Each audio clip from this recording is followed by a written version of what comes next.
Hello, this is Igoro, host of the Igoro Show, and you are listening to the Steve and Crypto Show. So keep your ears open and your mouth shut.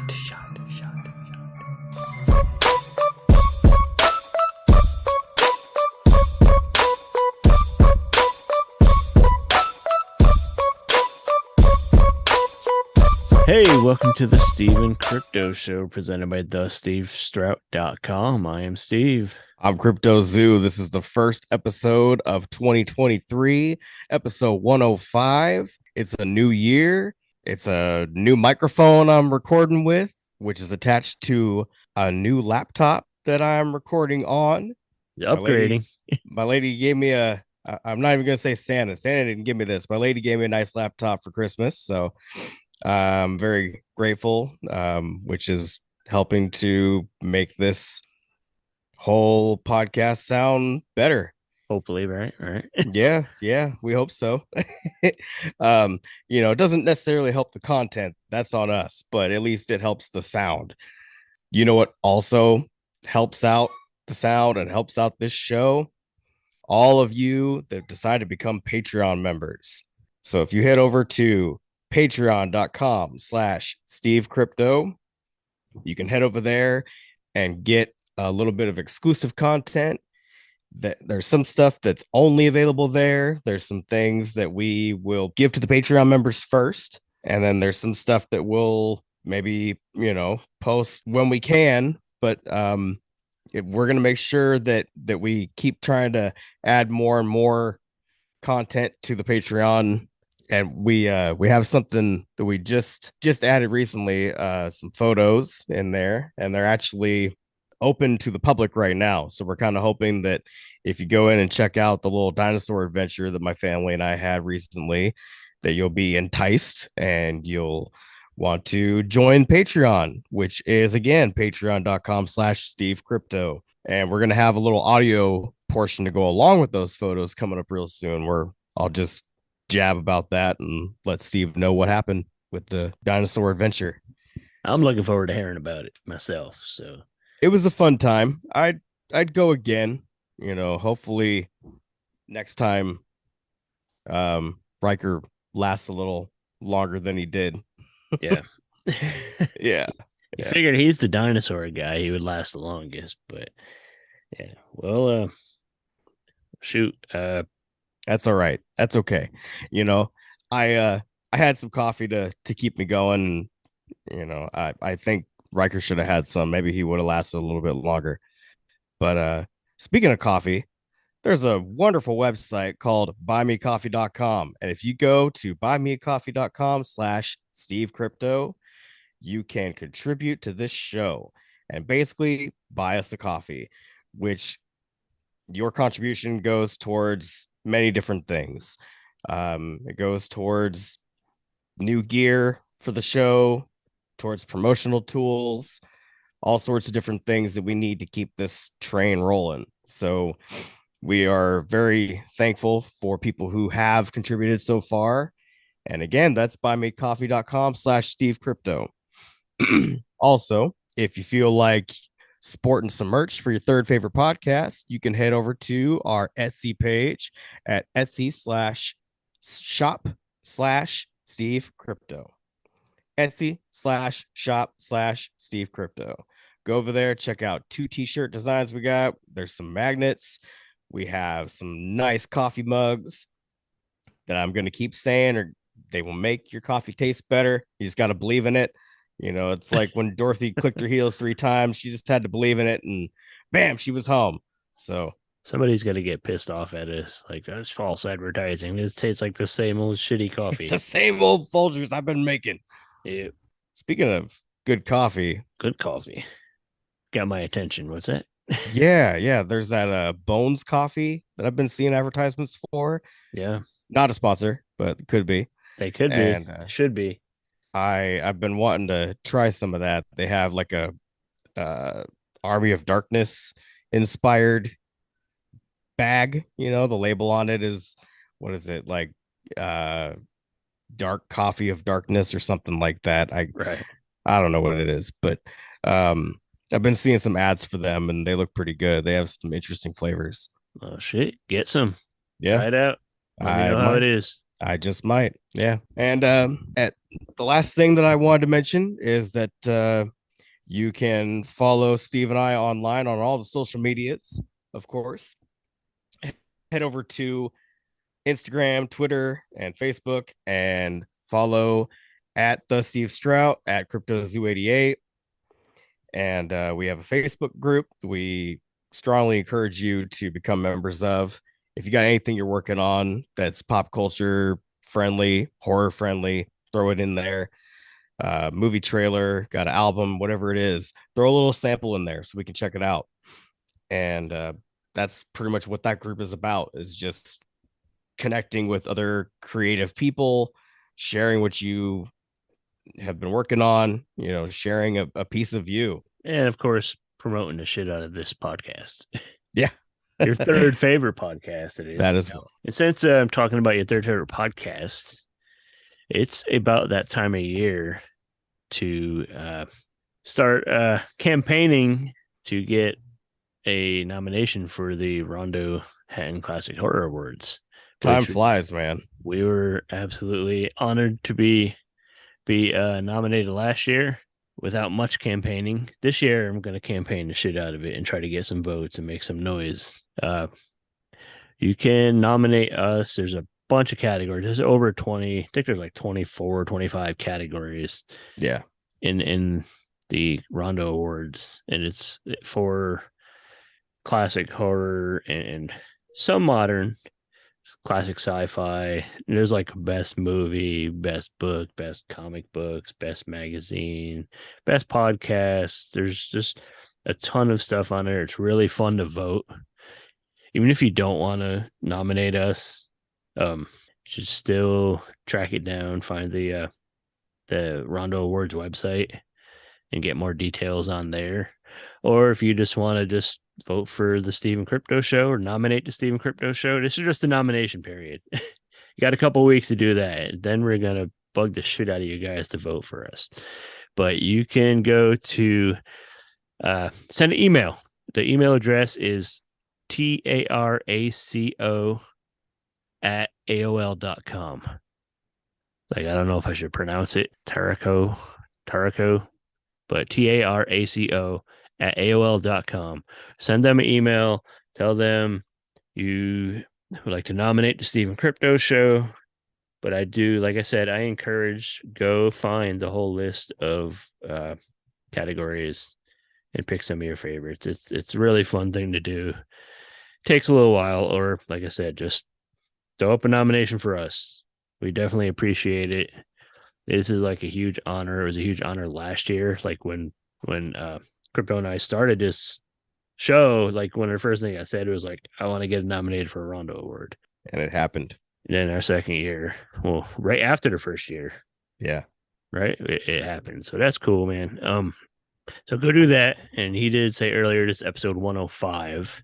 And we've been doing the last couple months hyping some friends of ours, including Fairflix, which is a streaming service available on your Roku device that features a ton of indie horror films, classic horror films, horror hosted shows, including After Hours Cinema. Our friend Lee over there, they like to show us a lot of love on there, and they regularly run our promos on TV. We're like on TV around the freaking country.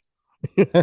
Kind of cool. Yeah, it is pretty cool. I mean, we don't really have those.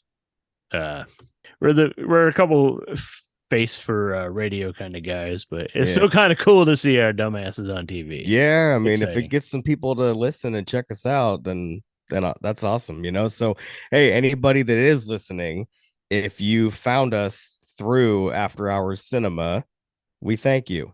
Yes, for sure. Let us know. We'll send you some stickers and stuff too. That'd be cool. Yeah, we'd be glad to. But yeah, Fairflix, finding it on Roku. That's probably the closest I'll ever get to being a horror host myself, even though I love them and I support them and the whole horror genre as a whole, which is another reason why I think you should nominate us in the Rondo Awards. But like Crypto mentioned a couple weeks ago, you can't wear a Steven Crypto shirt every day. He already told you about the Steven Crypto merch page. You can't wear that shirt every day. The way you said that reminded me of the Z on Sunny when he tells the guy, like, you can't wear them jean shorts every day. It's like, you got to take them off once in a while. Never You mind. can wear jean shorts with a Steven Crypto shirt, though. Yeah. I mean, I don't see why not. Sure You can. can wear whatever the fuck you want to wear. I don't care. It's your shirt. You bought it, but wear it proudly. Wear it out in the world. And when people come up and say, what is Steven Crypto show? Just be like, damn it, that's my third favorite podcast. But yeah, before I go off fucking track too far, the Halloween Shirt Company. Go to HalloweenShirtCompany.com and find just a great variety of really cool, stylish, vintage looking horror and Halloween and spooky holiday themed gear. And if you go there and you sign up on their email list, you get 10% off your first order. So that's cool. And you get $75. If you spend over $75, you get free shipping, which is also cool because it's easy to spend $75 there. Go there, get a few t-shirts, get a fucking bag or get something, just do it. And then email them and be like, hey, I just bought a bunch of stuff from you. Steven Crypto told me to come here. And they'll be like, yeah, I fucking love those guys. Those are my third favorite podcasts to advertise with. But no, they're a cool company. We wouldn't be doing the show without companies like them, without friends like Fairflix and listeners like you. It's what they used to say on Sesame Street, or on PBS. Viewers like you. Yeah, viewers like you. Well, they're not viewing us. Lucky for them. So I got that out of the way. Told you guys to nominate us. Last week, we had a segment from Stapled Spine Fanzine. Go check them out, stapledspine.com. It's a cool little independently produced horror fanzine out of Portland, Oregon area. Actually, I contributed a little end of the year mini article to it for their issue 17. So go on their site, order 17, order 16, order all of them, read them all. They're cool. There's a lot of, they hype a lot of cool comic books and stuff. As you've heard on here, he's always hyping comics, horror comics. Go do that. Check out Stapled Spine. It's a good book. good read, man. My mind just went somewhere different, totally off the path where we're supposed to be going. But last week, that's what we did. We had a Stapled Spine segment and we talked about Halloween. I think we did mention Halloween once, but we talked about holiday Halloween almost every week. Probably holiday horror movies. Yes, is what we mentioned. So that was that. This week we have a young filmmaker named Matthew Mark Hunter. He is, I think he's early 20s, and this kid has over 200 freaking films under his belt, short films, and he's about to get to work on his first feature, which is really exciting for him. He talked about it a bit. We interviewed him. You probably heard me mention him prior, maybe not his name, but I mentioned this film, Girls Make the Best Killers, which is it's a anthology film with it's a series of his shorts featuring females as the killers, and it's like a progression of his filmmaking. He starts with some of his earliest stuff that isn't as polished as it later. You can see his growth as a filmmaker throughout this, and then he kind of ties them all together with this really cool ongoing wraparound scene that brings it all together and makes it a whole film. And I'm actually an executive producer on the film, and my face pops up in the wraparound scene. So of course I want to promote it, but it's pretty good. And this kid is busting his ass. He's had movies end up on the Trauma streaming app. And he's working on getting distributed on Tubi and stuff. And he just put out the DVD for The Girls Make the Best Killers, and he sent us a extra copy of it to give away to a listener. So let's listen to his interview, and then when we come back, we'll tell you how we want to go about giving this DVD away and give you this week's trivia and get the fuck out of here. Hey, this is Butch Patrick, and you're listening to the Steven Crypto Show. Check out these shows available now on Fearflix. And welcome to another collection of frightfully good films from Fearflix, Gothic Horrors, with me, your host, Malvolia, the Queen of Screams.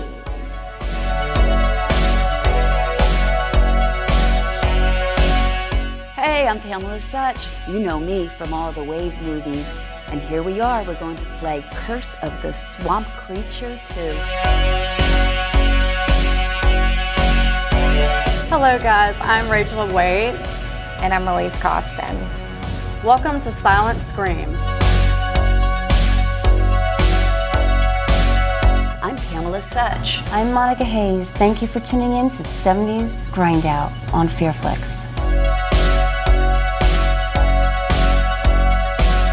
Hey y'all, I'm Sherry Davis, your host for this wild and untamed collection of horror films from Fearflix. We wrangled up a selection of Texas horrors for this one. Welcome to Lone Star Horrors.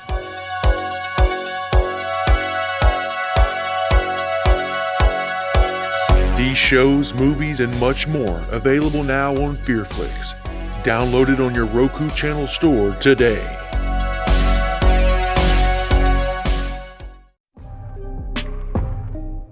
Hey, this is Tim. This is Ainsley. And this is Rebecca. And we're the co-hosts of the One Dark Fright podcast, where we talk in depth about a horror movie every month from start to finish. Right now, you're listening to Steve and Crypto Zoo and the awesome Steve and Crypto Show. When you're done listening to this episode, come check out the One Dark Fright podcast on Spotify, Apple Podcasts, Stitcher, and anywhere you fulfill your podcast needs. But now, let's get back to Steve and Crypto. Hey, we are on the Steve and Crypto Show. I am chatting with a young filmmaker who has, on his IMDb page, there's over 250 credits listed on there, which is like prolific. Crazy. I don't know how this young dude finds the time in his life to do all this. But his name is Matthew Mark Hunter. He is, I believe he's from Ohio. Yep. Yes, I am. Okay. He's been making short films, and he's preparing. They might have started. I think he just started production on his first feature-length film very soon. Let's just jump right in. Meet Matthew Mark Hunter. He runs MMH Productions. What's up, man? How you doing? Good. How are you? Pretty good. Pretty good. So let's run through the background, how you got started, and all that important stuff. Okay. My name is Matthew Mark Hunter, MMH Productions, and over 200 films since 2017, really. I made my first film back in 7th grade with my mom's camcorder, and it was like a Puppet Master fan film. My English teacher had us write a script, and we got extra credit if we actually filmed something, and I was the only one in the class to film something. And then once I did that, that's probably when it first kickstarted me to wanting to do this more often. And then in freshman year of high school, they had like go visit something like a earlier college thing during high school. So you go to high school half the time, and then learning program the other half, and they had a film program. Yeah, they have thing here like it's called like Running Start or something like that, when they have the kids start taking courses and just getting a jump on things. Yeah. I had Cuyahoga Valley Career Center for 2 years of my junior and senior year of high school, and that basically taught me almost everything I needed to know film-wise. Then I went to college. I didn't really learn much about film, but I did graduate with the degree in film, and I've just been nonstop making films as much as I can since 2017 and on, really. And like you even got in some stuff put on the Trauma streaming, haven't you? Yes, we recently got 10 of my films on the Troma Now app.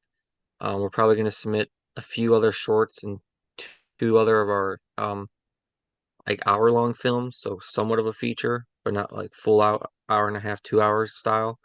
And we have a couple of those we're going to put more out on there. We're trying to get a film on Tubi soon, and then it's mostly a lot of the funner, crazy comedy, goofy ones are on YouTube too. How did you make the Troma thing happen? Did you just reach out, or? I saw someone talk about it on Facebook, and then I asked them how to reach out to get them to see it. They sent me the email of who to contact. I contacted them. I sent them all 10 films that we wanted, and they emailed us back saying, we like all 10 of them. We'll be happy to put them out on the Troma Now app every now and then. Right now, there's officially 3 or 4 that are on there, and the other ones I'm still waiting to know when month they'll come out on it. But I'm probably going to show them a few others. But yeah, they just text me saying, yeah, it's real good. We'll probably take all 10 of your films. I'm like, all right, sweet. And that just went on from there. Now, in a situation like that, do the rights to the film become theirs, or can you put it on other platforms at the same time?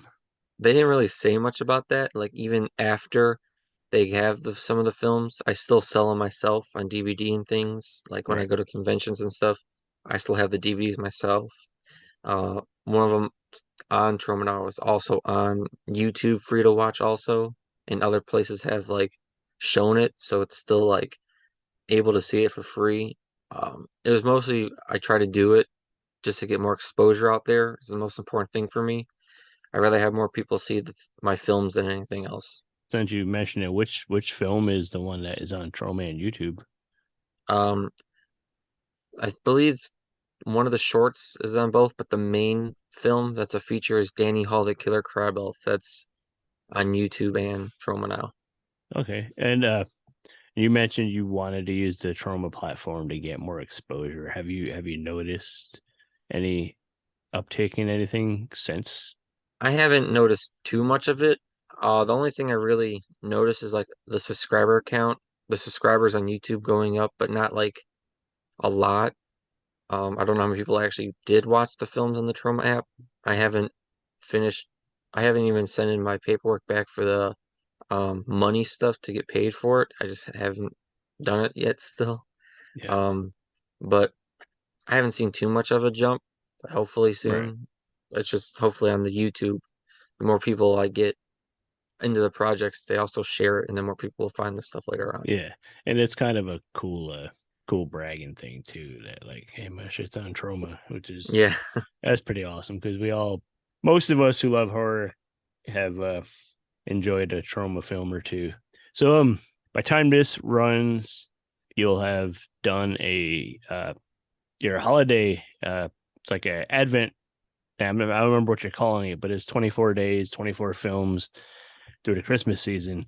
How in the hell do you keep track on that? It sounds kind of tedious. It's not like they're all feature films, but you still got to film, edit, make sure your sound is right and everything, and then upload it and publish it. So it's like, that's work, man. Yeah, it was the 24 films, 20 advent calendar for 24 days of December. Each day is another micro style horror film that we upload. We actually started filming them the last weekend of November, and every now and then, like even some days I'm pushing it where the day is supposed to come out, I film it during the day and I have to edit it in time before like midnight.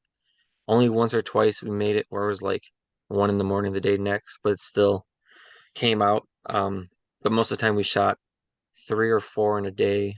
I would edit it and get them all ready in a night, and then they would just be timed when they came out, so I could just set it to say scheduled the premiere on this day and time, so they're all ready to go. And then like 2 or 3 of them were from past films we made over the years, like short films, and I just finally brought them out on YouTube because they've only been on DVD. So it's just a new way to get the older films out there too. Oh yeah, definitely good to recycle content like that, for sure. Oh yeah, man, that's pretty tedious work. You ever gonna do anything like this again in the future, or? Well, before this, the only stuff I really did that was like this in the past was we made a medium length film and we did 5 short films in a 2-day span, and we did that 2 different times, and that was like a DVD type of film. And then when COVID first happened in 2020 and 2021, I did like a Lockdown 7, and I made a different film every week for 7 weeks in the summer. And then that was just a way for me to get people to send in voiceovers or videos from home. I would piece it all together and then release it one each week. But the 24 days, 24 films is probably the most on top I have to be for, because I still have to film 3 more of the films, and it's almost Christmas time. Yeah, yeah. They're definitely the batch recording will definitely help. You mentioned how you had people send in, voice recordings and stuff like that. I noticed that's how we connected. You rely on people sending in content to use in the films, which is I feel like that would almost make your work a little harder, because you're dealing with people sending different kinds of files and content, and you got to make sure it fits in what you're doing and this and that. But on the other hand, it's probably most worth it because it's a cool way to get people to be into what you're doing, because it's just cool to give somebody an opportunity to, like, hey, you want to be in this movie, and they're going to promote the shit out of it now because their picture went up in the film or used their voice in something. That's like I said, that's how we met. I'm gonna pop up in a couple of your things here soon. So yeah, I mean, I always seen a lot of people who like started with us as their first film. Later on, they get into other projects outside of mine. I show them, like, around in my area, for the Cleveland area, people have started with me, and then I introduce them to other people, and then they go into other films. So I just like helping people. And then for the sending stuff in, I always see people saying they always wanted to be in a movie, or sometimes it's harder for certain people to get cast. We've had different types of people. People with disabilities, we actually brought them out on sets. They can record at home because they don't have a chance, as most people, to actually do the filming. And like, we had someone who has like walkers on both their arms, and we were shooting a zombie film, and they wanted to be in a movie. And I was able to say, well, we'll make you a crawling zombie in the film, where you're crawling towards the actor. And then we have them actually using it in the film too.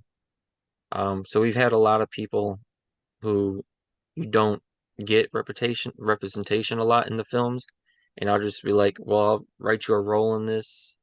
And then the people from like all over the places, I have people from Ireland and France. I got some people, and they just send their footage in, and it's another connections thing, a friends thing. And then mostly when they're in the film, they all promote it. For like the virus film, we had like 100 actors send in either voiceover lines or clips of themselves and pictures, and I throw them all in the film. And then they also get a free IMDb credit for acting too. They can show also, so it's just a win-win for everyone.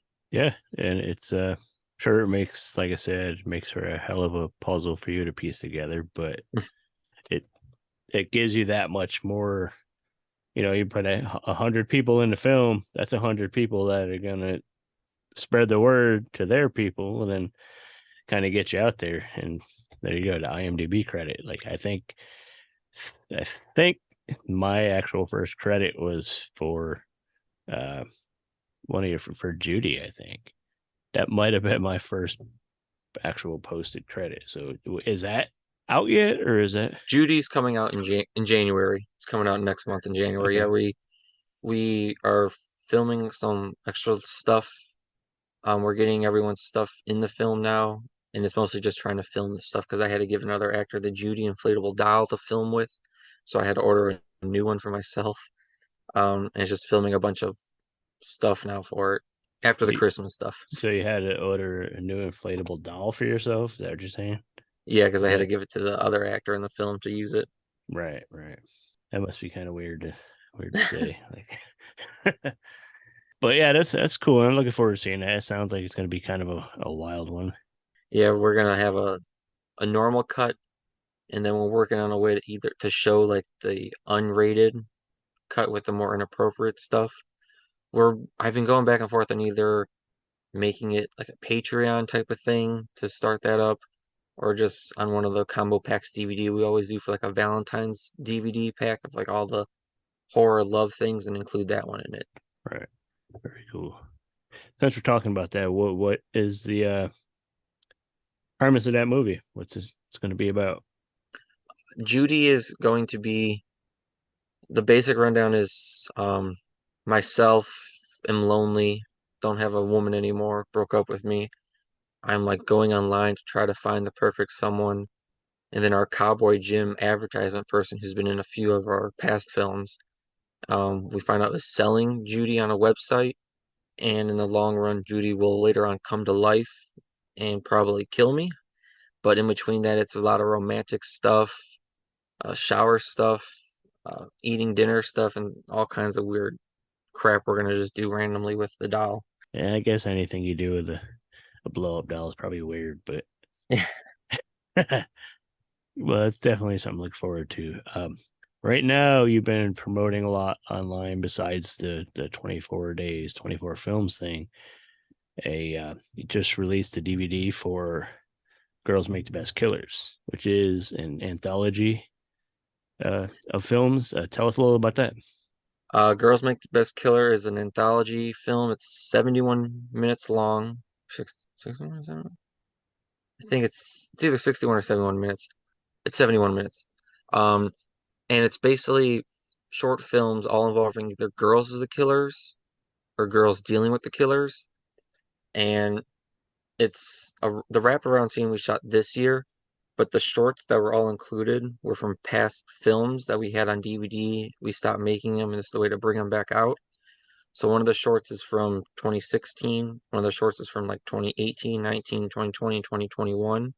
So it's also a way to see my growth over the years from the films we did. A lot of them I haven't. Progression, yeah. Yeah, like a lot of them I didn't re-edit also. So you'll see like the first one is like one of my first ones I ever made. And then we rapidly see the increase of horror and production value as we go along. Yeah, and the wraparound ties them all together. Yeah, the wraparound was the one we shot recently this year with our Sabrina Raven and Riley Ray Chase at their new Mr. Hyde Studios in Parma. So Okay. we had a giant cage built for the scene, so it's going to be a lot of gore. My first one of my composers didn't want to do the music for the scenes, so I had to go a different route with it. Because we made the wraparound very extremely graphic and gory. So it's a little much for the original composer. Mm-hmm. Yeah. How do you feel about the stuff from the new composer? It's actually a lot of stuff I found artists who did like royalty free stuff. Okay. And it's like all copyright free, royalty free stuff, so I was able to use some of that. And then I had someone from past films write some stuff also for it, a little bit of a mixture of both. But yeah, it's just gonna be a fun, gory film of all girls. Yeah, definitely. Glad to be a victim in that one too. That should be fun. So it sounds like you pretty much do these on a little to no budget. You use a lot of, like you said, you use royalty-free music and a lot of contributions from your community and online followers and stuff. With the feature that you're working on, the title escapes me. It's Nightmares Unleashed. Is that the name? Okay. Yes, Nightmares Unleashed. Were you able to find a little budget for or do you have a plan? Well, we are gonna probably start an Indiegogo for it at the end of January, or the beginning of February, and we're trying to get $10,000, which is mostly used for travel expenses, locations, hotels, and food, of course. Pre-production stuff was around 5,000, and that just came out of my own pocket so far. So getting the 10,000 will help me a lot on creating the film the best it can be. If we don't reach it, whatever's used is going to go to like cast mostly first and some of the costumes, because one of our monster costumes has been probably around $800 so far to make the scarecrow we have for it. So getting the budget's going to be extremely helpful, and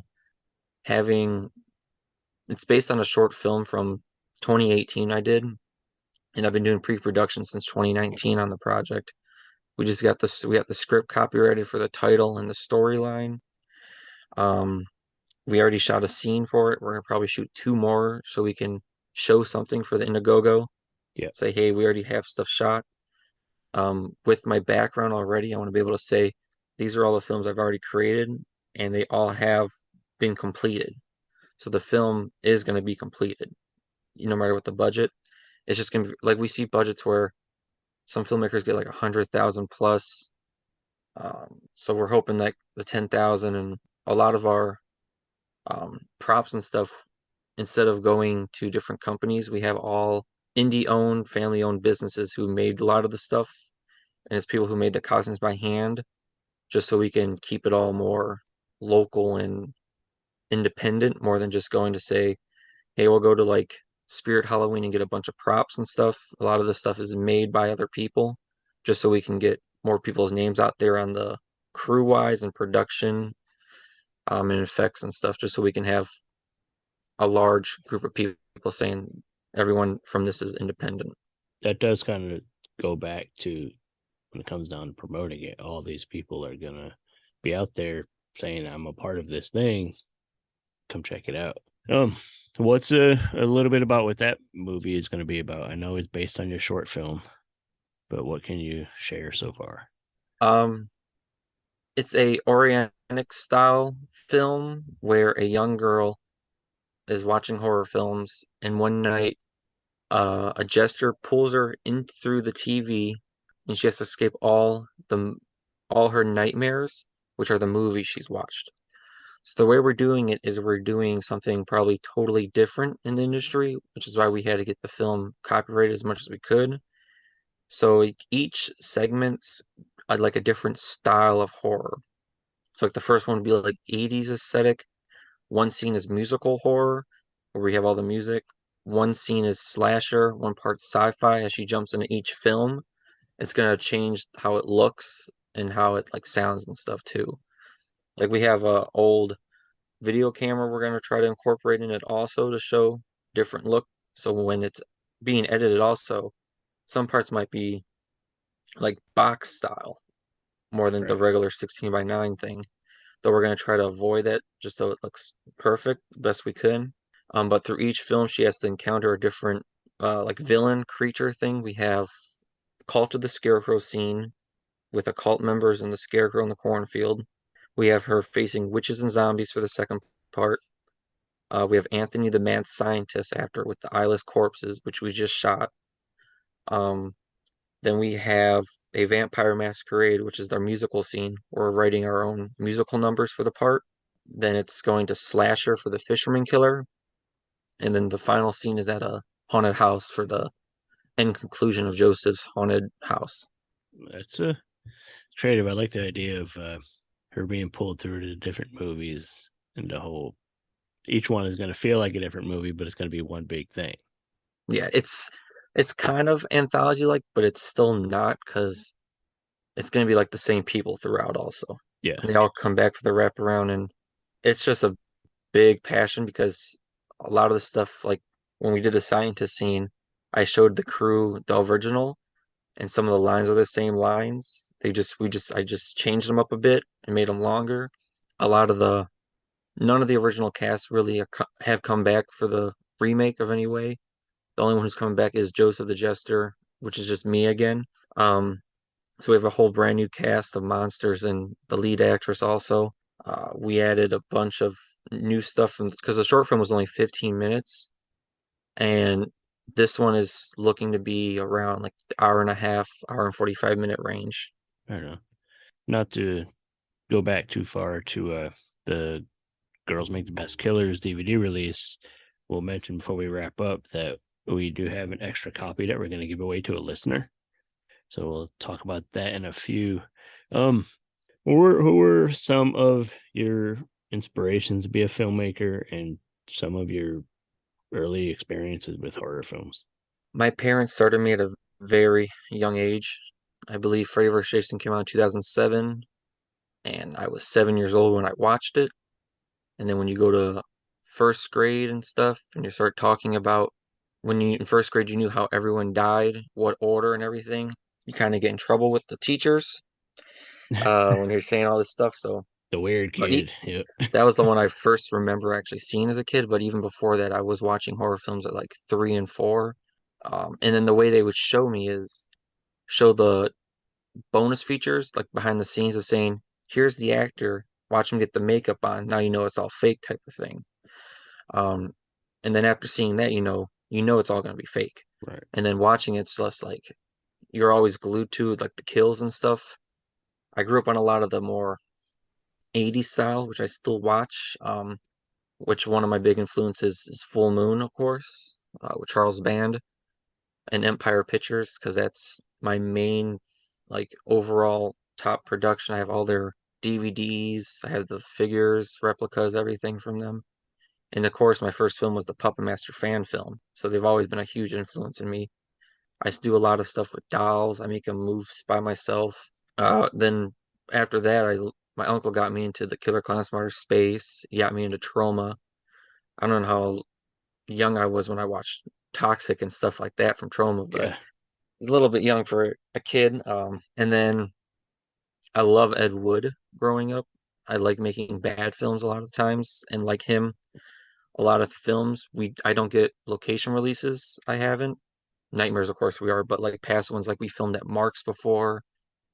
I filmed at different stores, Airbnbs I film at, and then we shoot it, we film it. I don't mention nothing. We filmed at a bowling alley before, and then we found out that the bowling alley actually shared the video when we uploaded it, which we were surprised they did, which was great.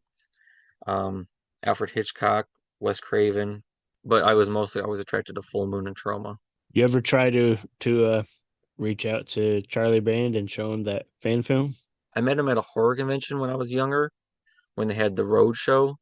I didn't bring it up much, but I did have a bunch of movies I wanted signed by him because he was signing for free, and I was like 13 when I met him, and I was like freaking out, happy type of thing because Richard Band was there also, and I was like, oh, this is. But I've been waiting for him to come back because I know they also opened up a studio around Ohio too recently. Yeah, he bought like property there, and I know a bunch of people who've been in the projects, and I'm like, man, who I need to talk to for this because I'm ready to do this for. I'll go in for free, do whatever you need me to do. I just want to be part of it. And, I mean, I've just always been obsessed with it, and it would just be so much fun to all the films that teach me to be a filmmaker and what I learned from. Now I can actually be in one of those films, type of thing. Yeah, just keep at it, man. Just hit him up and just so you know, I guess. Yeah. Keep on networking and bugging those people that have been involved to point you in the right direction. And I mean, you're on top of it. Yeah, that would be cool, man. Hopefully we see you working with or for Charlie Band someday. At least, like you say, just wants to get in there and work on a project with him would be cool. Yeah. But yeah, that guy, he's speaking of prolific filmmakers, he's he's done a lot. Yeah, what's his number now? I know he kind of alludes to it a bit on his. Did you listen to his podcast? No, I haven't actually. I've been wanting to. I need to. It's good, man. He has some good. He goes pretty much kind of just unscripted, and it's just conversation with him and people. Like he did recently, Jim Wynorski one, which was fucking hilarious. That was a fun listen because they both had some stories, and yeah. I think Wynorski might be kind of a lunatic, but that's cool. You got to be a little crazy to. Oh yeah, for sure. Do that stuff. So where can people find your what's your YouTube channel? What's your social media handles and all that stuff? Plug all that stuff. Our biggest thing is YouTube, MMH Productions. It's a picture of like me with half a clown face and a bunch of my monsters behind me because there's multiple MMH Productions on YouTube, which are nothing like mine. So look for the one that has me on it. Instagram, MMH_Productions. There's also a Nightmares Unleashed one. we created. MMH Productions on Facebook, Matthew Mark Hunter on Facebook to see more information and casting information. So if you want to be in a film, you can contact me on Facebook at Matthew Mark Hunter or hunter.matthew88@gmail.com if you want to send me an email. So we have that option available. And then we're going to have the Nightmares Unleashed Indiegogo coming out at the end of January, beginning of February. I'd like everyone to check out and see, because we're going to have a lot of cool perks coming out for that one. Definitely when you get that launched, we'll share it for sure. And of course we'll put some links in the show notes for this episode when it goes out, so people could find you that way too. We mentioned the DVD giveaway. Yes. You sent us a little package to send to a listener. So what I haven't made it to my post office yet. I think it might be sitting in my box, but what am I gonna find when I... There's a copy of Girls Make the Best Killers on DVD signed. There's an MMH wristband. There are some stickers, and there's a 5x7 poster of Nightmares Unleashed, the teaser poster, also signed. So it's just a fun little thing to have. The stickers will be inside the DVD though. But yeah. And we'll come up with a fun way to get that in somebody's hands. And even if you don't win, you can get a hold of the DVD through eBay. eBay. You can reach out to me on you can reach out to my email or my Facebook if you want to not go through eBay, and we can just go digitally through like PayPal or a Cash App. But for like international, I would go through eBay because I've had a lot of problems in the past shipping. Right. Like we just had someone from Germany buy the copy, and we said let's go through eBay because they can handle all the shipping after on about that. Let them insure it. Let them deal with it. Yep. Yeah, I sell on eBay, and it's like when you get those shipping is already a pain in the ass enough, and then you have to deal with foreign and stuff. I'm like, no, I'm good. I'll let them do it. I'll let them pay extra and let them sort it out with eBay. Oh, Devin, well, thank you for hanging. I'm glad we finally got to get on here and chat. I'm definitely looking forward to seeing my stupid face in a couple of your films here soon. Judy, which you said is coming out in a month or so, and Girls Make the Best Killers. I think you said I'm going to be in a book of victims, a collection of victims. Yeah, but it's a photograph of all the victims she's killed. We had a bunch of people, and you'll see we've made sure to get everyone who sent a picture and shown in the film. Oh, so she probably killed a lot of people then. Oh yeah, a little close up of just the book, so we actually see everyone. Nice. Anything else you want to add before we wrap it up here? The other channel I have on YouTube is Wonderful World of Fun, Matthew and Ophelia's Wonderful World of Fun. It is a G-rated kids show I created. Nothing horror about it. It's more like lessons and learning things and like teaching kids. We're using puppets. They're singing stuff, so it's all kid friendly. And then we have a PG one that's like more spookier. We haven't uploaded a lot of them in a while, but we have some that are like learning about crickets, and then we have more serious ones about like dealing with divorce or death of a family member. And it's all rated for kids. That's cool, man. I like that. So since like I said, this is probably gonna run right after the beginning of the year. So 2022 will have just ended when people hear this. What was your personal, besides anything you've done, what was your favorite film or horror film 2022? You can name a couple if you can't narrow it down, but see, I haven't actually seen too many of the new ones this year. You're making 24 movies in a month. That'll kind of cut into movie watching time for sure. I know there's a lot of them I want to see, like people keep talking about Barbarian and Smile and stuff. I mean, there's so many that like come. I know I seen The Barn 2 recently, but that's just because I was in it. Right. But that's also like really of a good indie film also that came out. I know the ones I didn't like really were like Spirit Halloween and stuff. Yeah, that was a kid's movie. It's kind of a kid's one. I like that stuff, but but it's so like everyone does that now too for it. Like the Spirit Halloween idea. Yeah. But I just been watching stuff on Tubi every now and then. Half the time I can't. that time I can't remember with real work and then the film stuff and everything else going on. Yeah. Yeah, I do that. I have to make notes when I'm watching movies just because it could come up in the show or talk about it or something, and watching so much and my memory is just shit, dude.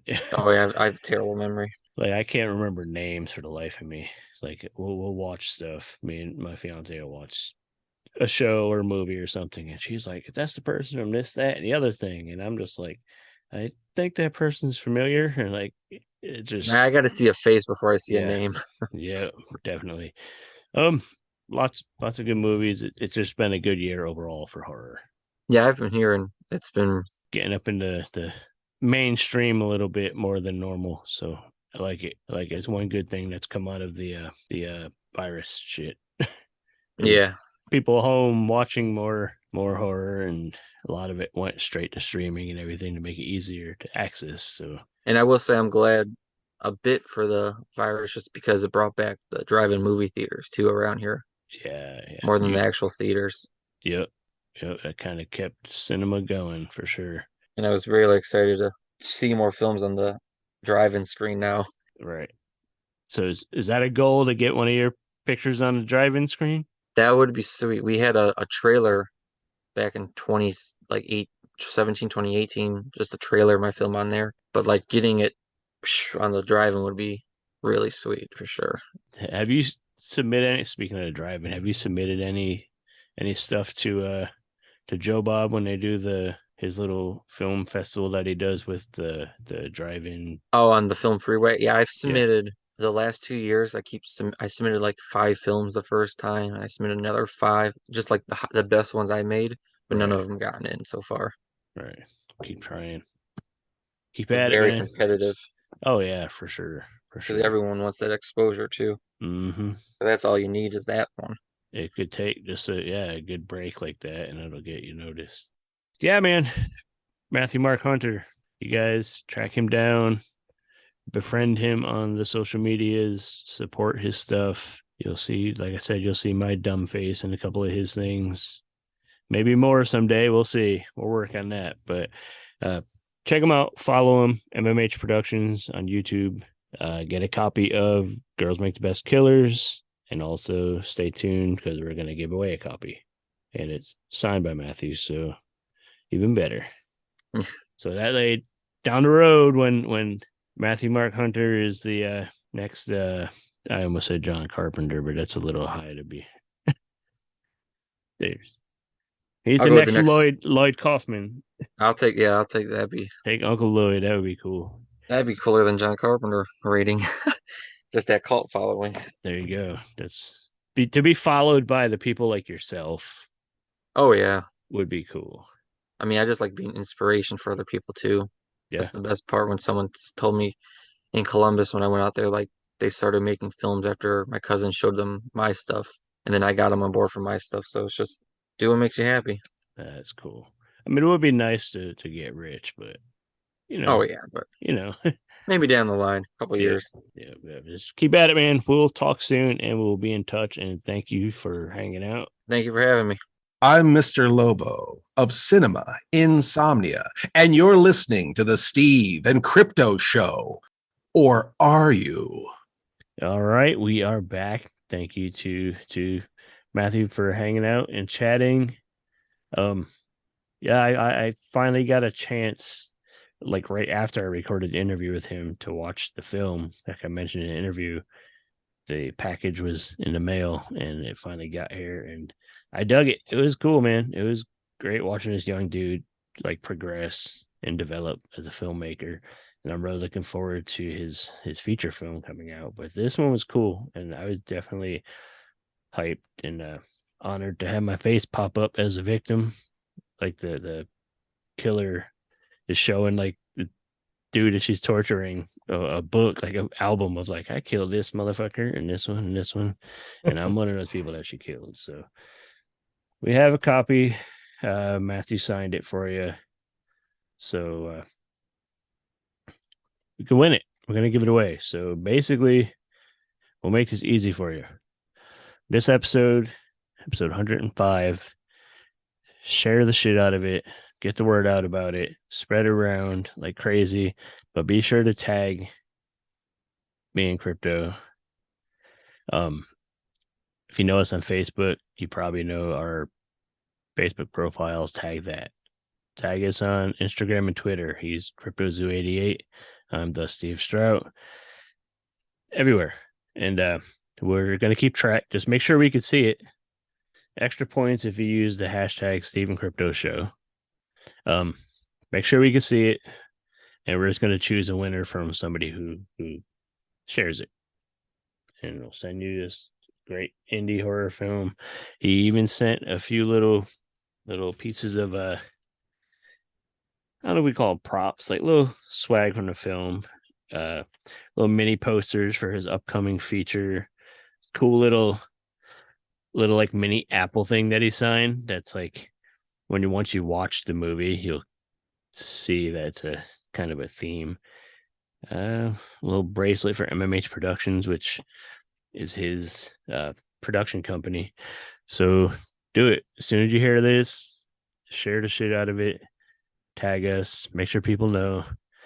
And when you're done listening to it, of course, leave a review. That's extra points. You hashtag Steven Crypto Show. Leave us a review. Make sure we know. Extra points. That's extra entries. And I'm not going to set a time frame to share it. I'll probably give it a month or so, and then we'll pick a winner out of that. So trivia. Now that we got that out of the way, let's give them some trivia. I think we got kind of a sort of relevant trivia question this week. Yeah. I don't know if you guys have had a chance to check out the Renfield trailer, but that was recently released online. Side note, Evil Dead Rise trailer is out as well. Looks very good. Yeah, so with the Renfield movie coming out, we were thinking about some trivia connected to that. So the question is, what movie from 1988 features Nicolas Cage portraying a vampire? What is the name of that film? So it's the first time that Nicolas Cage played a vampire. That's an easy one. You guys should get this. If you don't know, fucking go on IMDb and it's player and the title of the movie. Yeah, just name the movie. That's all you got to do. Just send a message to at the Steve Strout at CryptoZoo88. Just say episode 105 and the name of the movie. That's it. And we will send you a sticker pack, and we will also put your name in a drawing for a bigger prize down the road. And then be sure to share the episode too, so maybe you could win Girls Make the Best Killers. It's a good one. I'm going to make sure Crypto gets to watch it before, because I think he'll probably dig it too. That's why I've been kind of quiet through all of this, is I have not had a chance to watch it yet. Yep. But I'm looking forward to, and I hope that whoever wins this movie, this little prize here, will enjoy it. I think they will. If they're fucking weirdos like us, they'll dig it. Dig it. All that being said, you mentioned all the places and ways to promote and support the show. buymeacoffee.com/Steve Crypto. You can go there and tip us pretty much. Patreon.com/Steve Crypto. Go there and pledge as low as $1 a month and get some exclusive stuff. Some get first look at some things. We're gonna really try to get more out on there to make it worth the while. But for now, we just want to grow that audience too, along with this one. Yeah, I think everybody can kind of agree that like the end of the year has a lot of pressure, maybe some expectations. Do you need to use the bathroom? Not that kind of pressure. Oh, okay. But a lot of pressure, expectations, and just a lot of different things to do, in December especially. So we've had to get through our own personal things and work related things and whatnot. It's a new year, and so hopefully we will be churning out more content now that we're kind of past some of the holiday, the bullshit. Yeah, the holiday expectations, as I was saying. Yeah. We'll definitely work on that. But don't forget, go nominate Stephen Crypto Show for the Rondo Awards. TARACO@AOL.com. That's the email address. Send me a message. Say I nominate my third favorite podcast, the Stephen Crypto Show. And be sure to leave us a review and rating if applicable on whatever site or app you stream your podcast on. And if you can't, just post on your Facebook wall or something like, I listen to this podcast and here's how I feel about them. And you should go listen. And of course, be sure to tag us in everything. And we'll definitely show our gratitude in some way. Yep. We won't do nothing weird. We won't do nothing weird to show our gratitude. No. But we appreciate you guys that are listening. Just as Steve said, spread the word. Share the show with your friends that are into horror and pop culture talk. And just help us keep growing. We're 2 years in. We've been having fun with it. Don't limit it to your friends, but yeah. Tell that fucking dickhead neighbor that you don't like. Be like, you know what? Fuck you, pal. Listen to Stephen Crypto Show. Or something. I don't know. Anyways, I think that's the end of this week's episode. Kicking off 2023. That's crazy.